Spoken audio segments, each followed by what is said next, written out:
Police on Monday released a dramatic body camera video that shows an officer unleashing a fatal volley of at least 8 shots at a suspected burglar as the suspect's car careens across a dead-end street and crashes into a row of bushes. 27-year-old Michael Wilson Jr. was killed Sunday after shots were fired by Officer Corey Clark in the 200 block of Golden Isles Drive. A second burglary suspect who had been approaching the Toyota took off running. That second suspect, identified by authorities as Tyler L. Schumann, was taken into custody following a search that lasted more than 2 hours. Running northbound, black check. Although Schumann is not accused of pulling the trigger, he remains legally responsible for Wilson's death because the two were committing a crime when the police officer fired the fatal shot, according to officials. Schumann was ordered held without bond on a charge of felony murder. We received a call that a citizen reported that some individuals were looking into a car or several cars with flashlights. Our units went to the area.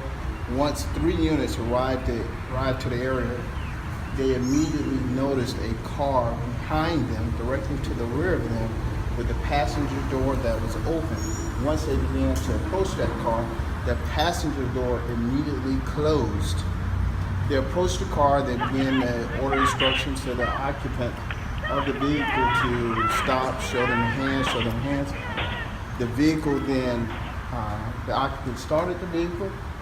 The vehicle then began to reverse. Once the vehicle began to travel backwards, one of our officers, using his metal baton, began to bang on the window. So in the video, you'll hear some loud crashing sounds. They sound like they're gunshots, but they're not gunshots. They're actually officers striking the window with this metal baton. At that time, Officer Corey Clark, who was the third officer on scene, had positioned himself away from the vehicle, anticipating that the vehicle was going to pull off and travel, which is actually in a southern direction away from him. When the vehicle began to take off, the vehicle all of a sudden turned and began turning towards Officer Clark, and Officer Clark discharged his firearm. Multiple shots were fired at the vehicle. The vehicle then careened out of control, subsequently striking other parked vehicles and coming to rest on the sidewalk in front of the same location. They immediately then noticed someone running away from the vehicle.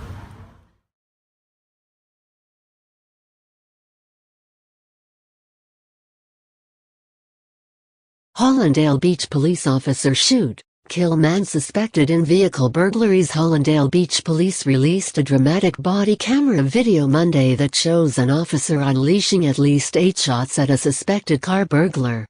Mike Clary contact reporter Sun Sentinel Police on Monday released a dramatic body camera video that shows an officer unleashing a fatal volley of at least 8 shots at a suspected burglar as the suspect's car veers across a dead-end street and crashes into a row of bushes. "Stop! Stop!"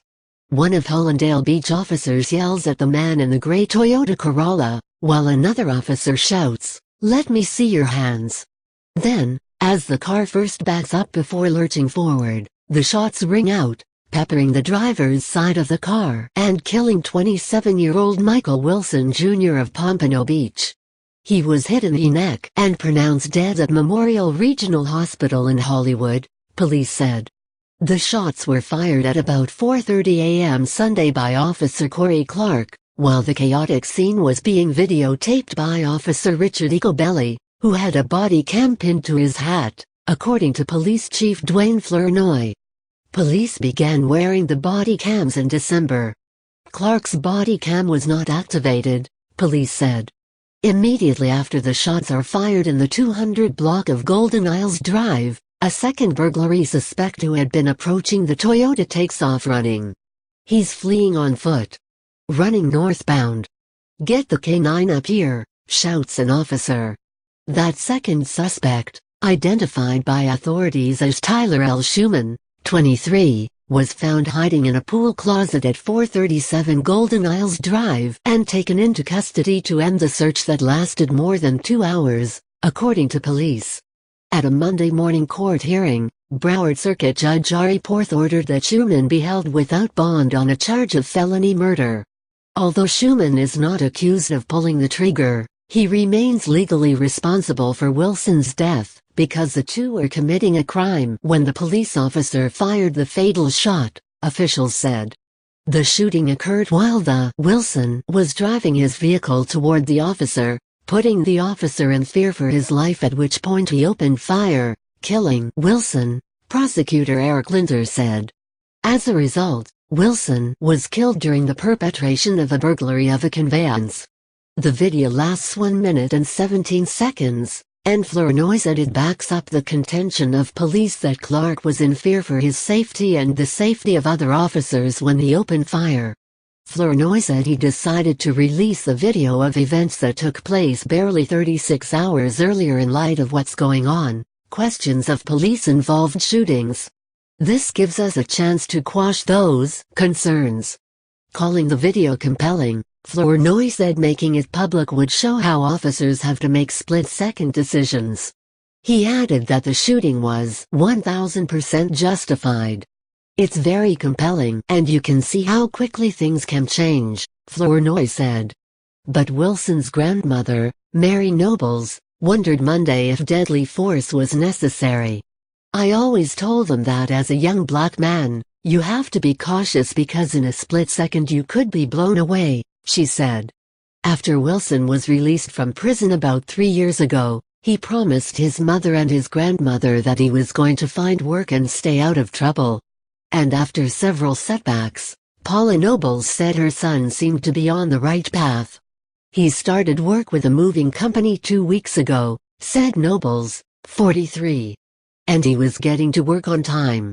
The incident began when police received a call at 4:22 a.m. that someone with a flashlight was looking into cars parked at 137 Golden Isles Drive, police said. Ego Belli, who filmed the encounter, was the first of 3 officers to arrive on the scene.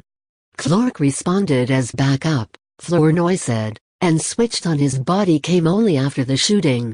No weapons were found on Wilson, Schumann or in the car, police said. Nobles said that the oldest of her 6 children was a handful even as a child. He dropped out of Coconut Creek High School in his junior year, said Mary Nobles, his grandmother. Wilson had been arrested many times over the years, according to Florida Department of Law Enforcement records. The criminal charges ranged from drug possession and burglary to robbery and aggravated assault. Yet, Paula Nobles said, he was a good child. Not perfect, but he was more than just another criminal. Mary Nobles said that when she heard the news that the grandson she helped raise had been killed, I felt like I was stabbed through the heart. If there is any news worse than hearing about the death of a child, I couldn't live through it. In the aftermath of the shooting, police said there was evidence that several cars on the street had been broken into. Behind the Ocean View Towers building, at 401 Golden Isles, 2 cars, a silver BMW 328i and a black Mercedes-Benz S550, had been broken into. The silver BMW had its passenger side window completely smashed out. Its owner was seen talking to detectives. Police said they found evidence that 13 cars had been broken into in the area, and that Schumann had some stolen property in his possession, including credit cards and a plastic bag that contained loose change. In a statement to police, Schumann admitted his and Wilson's intent was to commit burglaries because they needed money for their dates, according to a probable cause affidavit. Police said the Toyota that Wilson was driving was stolen. Clark, hired by Hollandale Beach in 2013, has been placed on administrative leave with pay while an investigation into the incident continues, police said. Staff writer Tanya Alanis and researcher Barbara Ejett contributed to this report. COPWATCH@Tribune.com